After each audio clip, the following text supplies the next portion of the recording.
Welcome to another quick midweek episode of Speak of the Devils with the great Ralph Amsden, as we've done a couple times this year. I'd like to take a topic that we didn't maybe necessarily cover in detail on the main show and dive a little bit more in depth to it. And I think this one is going to suit both of us pretty well. Could be like the new player haters ball, the old Chappelle Show skit. You could be like the Silky Johnson of the Sun Devil community here, because we're going to dive into the concept of secondary rivals, because as ASU, of course, has a huge matchup against BYU this Saturday. A lot of folks talking about have some feelings about BYU. Ralph, where do you stand, just before we dive into maybe the particulars, on the concept of teams having secondary rivals? I think it's totally acceptable. Totally acceptable. I have like a grudge list that's like 50 things long. So, and I mean, you have multiple fandoms. First of all, you're a Steelers fan. Yeah. You have like 8 rivals. Only one that's really truly competitive. And we've beaten them 8 out of 9. What does competition have anything to do with a rivalry? Well, see, that's what we'll dive into, because I've caught flack for suggesting in the past that Utah in recent years has become ASU's secondary rival. Obviously, no one's touching U of A, but people have been very adamant to the fact that no, there's only Arizona that can be ASU's rival. So that's why I kind of like when it started, because I think teams can't have multiple rivals. Like Michigan, how does Michigan or USC or Notre Dame have? Yeah, that's true. And the argument is the argument, but I can wrestle up some pretty intense feelings about maybe 7 or 8 different schools. And I did try to grassroots manufacture some UCF hate. Yeah, that's right. And what's crazy is a blogger came out from UCF and did more of that than I could have in 3 months of effort, by writing one blog that said everything that I said, that Orlando is proof that Tempe can be a college football town. And that made a lot of people really upset. And I was like, that's what I've been saying. Yes, feed into it. Get mad. Let's AstroTurf this UCF thing. Let's have something with everybody. Why not? As an Arizona State fan, you got to hate USC for us being their academic backup school, and for the whole Lori Loughlin thing. Literally somebody went to prison to keep their kid from going to ASU. You got to hate USC. You have to. Yeah, but BYU is an easy one for me, because I grew up a Wyoming fan, and is one of their rivals. I was going to ask, Colorado State and BYU. Where does Wyoming and Colorado State, I know, have their thing, but what was your foundational experience with college football rivalries with the Cowboys? Okay, so tell me what happened to Arizona State in 1996. Oh, so many, a great many things, Ralph. A great many things. Yeah.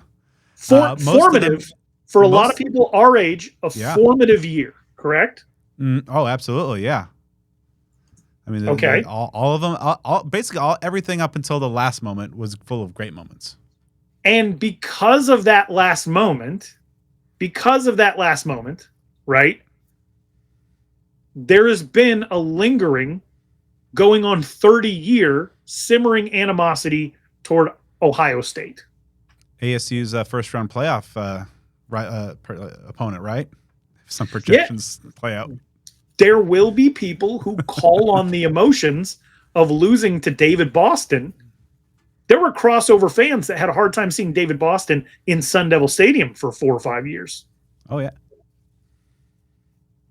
And it was more than just the nipple rings and steroids.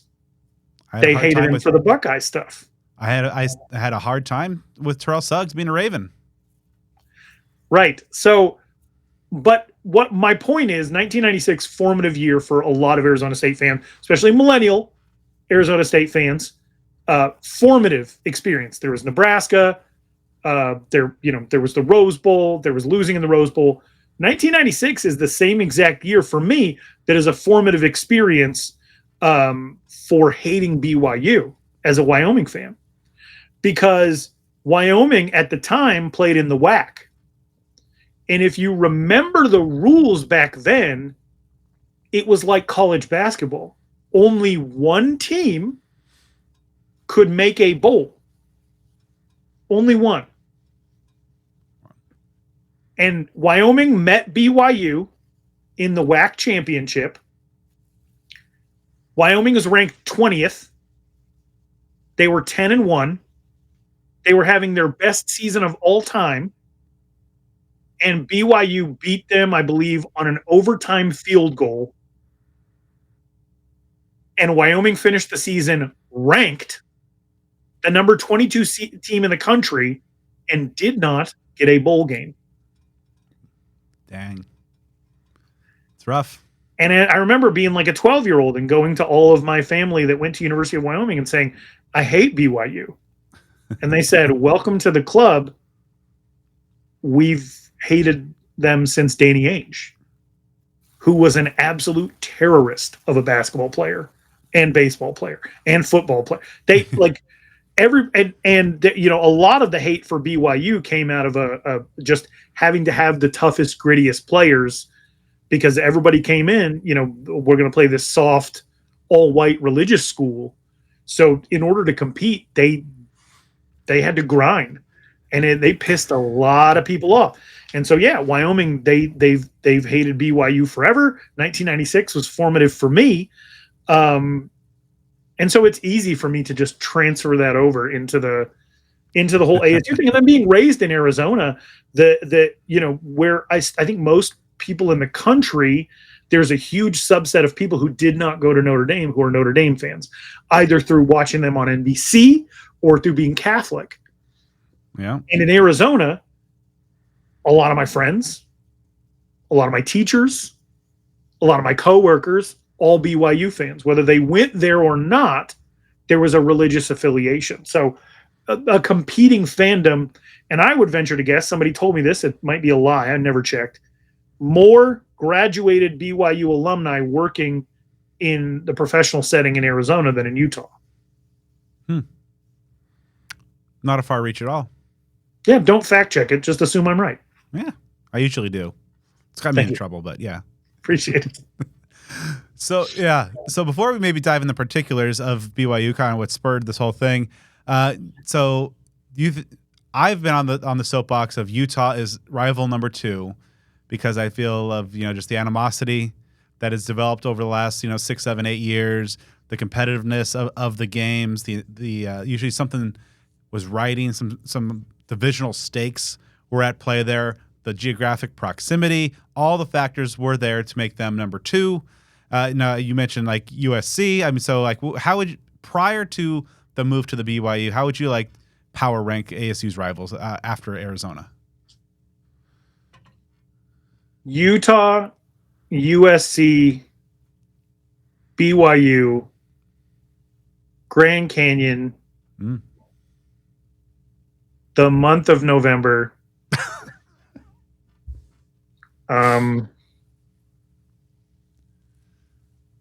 retirement homes being built close to Mill. That's my rivalry list in order. All right. So, but now we have you mentioned BYU already, and like they had played once in, I don't know how many years, back in 2021. Yes, 2021.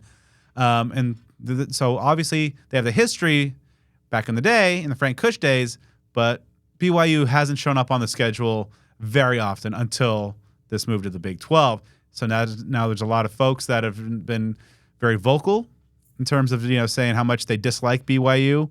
We have friends like Kyle Dodd, Kyle Murphy, and Keith Poole taken to social media. So many others, even some here in the newsroom, that were collegiate athletes saying like BYU is the dirtiest team we ever played in XYZ sport. And they're talking about that 96 roster that I hate, so I support it. Yeah, and even some folks in sports in the decades since, and of course, it's kind of you follow college football, you kind of get a sense that BYU has a certain reputation about extracurricular activities on the field before and after the whistle. So how do you make up the case for, you had them at what, number 4 or so, 5 in there? Do you feel that BYU, now that we're in the Big 12 altogether, can make a run at that number 2 spot? Yeah, I think it's just going to take some goading, and that they got a sensitive fan base, and you have to remind them of certain things, and a Jake Plummer led team ended Steve Young's career. So like that's a deep cut, but Aeneas Williams came off the corner, sacked Steve Young, and he never played again. You just got to throw some things out there that might upset them. Rafael Araujo is the worst 8th overall pick in NBA history. Is this a preview of the Sun Devil signs on this week's forecast? No, these are outside that. Got to save some of my material for myself, but there's a, I think they're kind of an easy scab to pick, and hopefully like people aren't. And I'm on the Joe Healy page of this, is like, hey, the lowest hanging fruit, save that for the people with short legs. Just don't. You don't have to go after the religion. Some of the double standards, certainly, but like, you don't have to go after somebody's faith in order to coax some good rivalry banter out. But it's Tate Romney likes us more. There's certainly some things that who was our quarterback that transferred? Did we have Max Hall for a minute and then he went over to BYU? Oh God, yeah, that was something wild. Conover came down too. Also, Conover came down, yeah. It was the Tate Romney and Conover were the players to be named later in the Max Hall trade.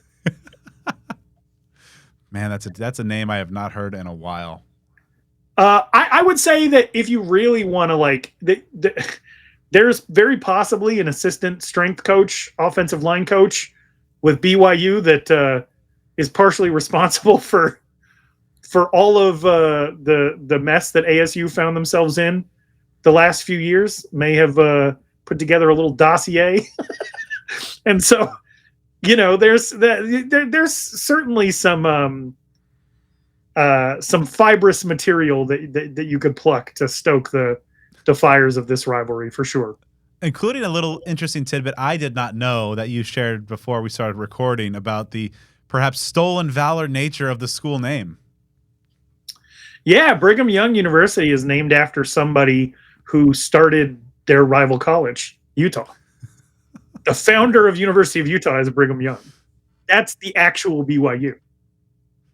That's what. So that feeds into, I guess, unbeknownst to me, my theory that Utah is the second. I don't know. It'll be interesting to see how it all shakes out, because especially now with the geographic proximity, I think they're on the schedule 3 out of the next 4 seasons on the football side of things. It's going to be interesting, but I did not know until this week. I mean, I always kind of knew that ASU, going back to 2021, that, as you kind of said, it was kind of like a target amongst ASU fans and some folks. But now I think this year, now with ASU being a much more competitive team, that there's some animosity there, and hopefully it's for good sporting reasons. But I think that this is got some potential. I think the Utah colleges, at least in my perception, might be flipping in terms of who comes after the Wildcats. Yeah, I don't know. I just how could you not see that logo, see the giant Y, and not get fired up to go out there and beat and send them back to Utah's worst big city? Like, objectively, the Tucson of Utah. It's not untrue. Somebody needs to have that sign in the stands on Saturday that listens Provo to this. is the dude. I spent a month in Provo one week. It was terrible. They had a bowling alley. I was there for AmeriCorps training. Okay. because 9/11 happened when I was a senior in high school. So all of my friends joined the military. My grandparents were sick. I was taking care of them, and I was like, I'll be patriotic and join AmeriCorps instead. And they sent me for a week-long training in Provo, Utah.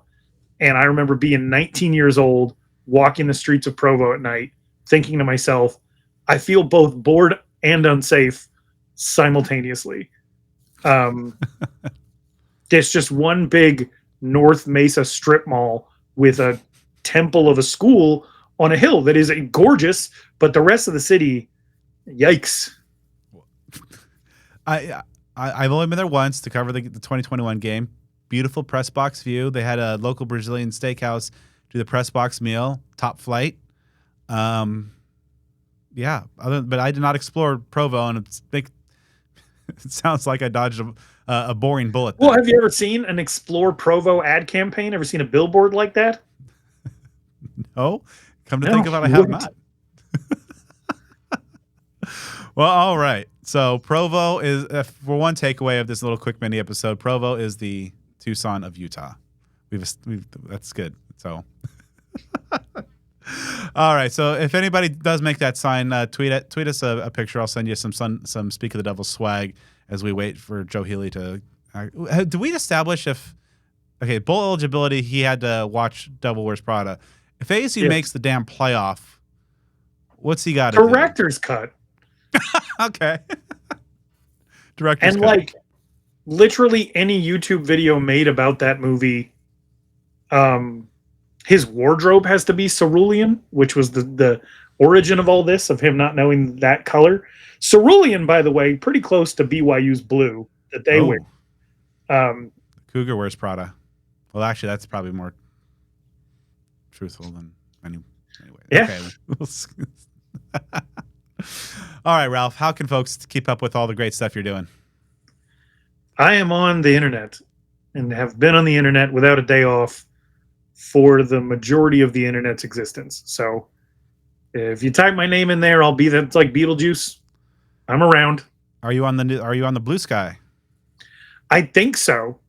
It's one of those things like NFT things where I forgot my wallet, sign in, and the coins are just in there and they're going to be there forever. But I'm pretty sure I got an invite early on and then can't get back in. So, I'll figure that out as well. Why not? Nice. Yeah, I got an invite when it was a closed beta, and I actually just started using it, but still on the old Twitter, going to be in those trenches until for the duration, I imagine. Yeah, I helped create that hell. You think I'm leaving? No. Yeah, it's like this is our mess. Yes. Awesome. So, Forecast available everywhere you can get your podcasts. That is true. You can just watch. You can get on YouTube and watch a still frame of the podcast art while listening to my voice, even if that's your preferred method of listening. And that's been. I can't say it's been fun because it's just me hanging out with myself. But people seem to enjoy it, and I appreciate anybody who listens.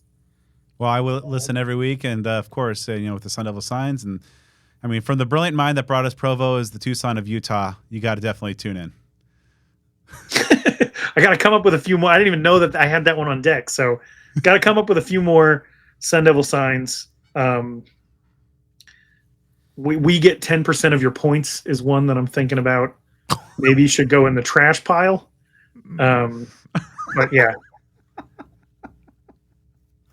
All right. Well, I think that'll do for this little mini episode, and I'm sure maybe we might have a thing or two to talk about next week during the lead up to the Territorial Cup. Thanks, Ralph.